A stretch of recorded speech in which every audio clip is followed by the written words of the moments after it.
Good evening, ma'am. I am Mary Rose Carol, and I'm going to interview my mother about what does good life means. Unsay mong pagsabot sa maayong kinabuhi?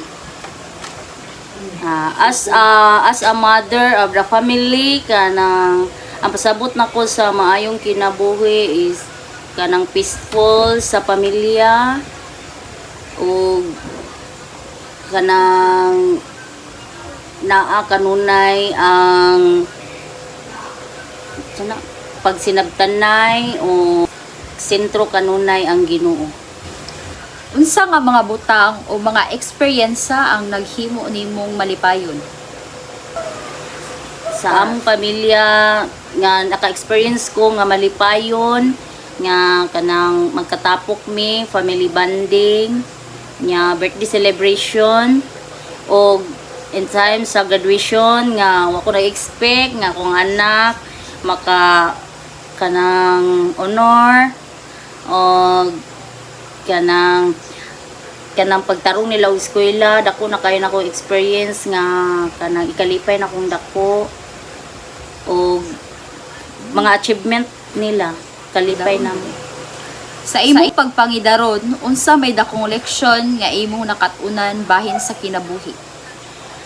sa akong pangidaron karon ang dakong leksyon nga na kanang na learn na learn gyud kay sa kadaghan-daghan nimo og natabang sa usa lang kay gayon nga makabalibad ka is daot nakatanan ka nang maot na ka sa ilahang side.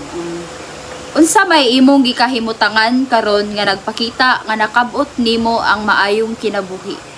Sa akong na-experience karon nga sa akong kahimutangan is nakabalay mi ug among kaugalingon nakakuan mi og kaugalingon among nga pedicab nga among panginabuhian ug maoy among gikuhaan sa amo ang mga kanang gasto ilabi na sa pagpaeskwela sa among mga anak nga wala mi laing gisaligan kundi ang amo ang mga kusog sa among bana nga aron makabot na mo ang ilang kalampusan sa ilang pag-eskwela. Last question.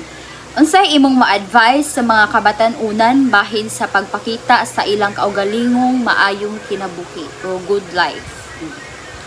As a parent nga mag-advise ilabi na sa ako yung anak dili na ko magilabot sa lain nga kanang mag-eskwela unta og tarong pay kay para sa ilahang kaugmaon aron dili sila makasunod sa amuang kalisod o makabot nila ang ilahang maayong kaugmaon.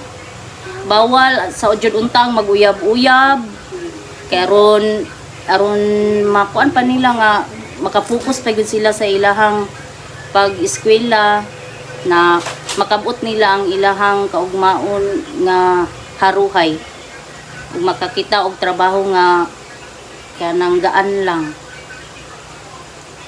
And that would be all. Thank you.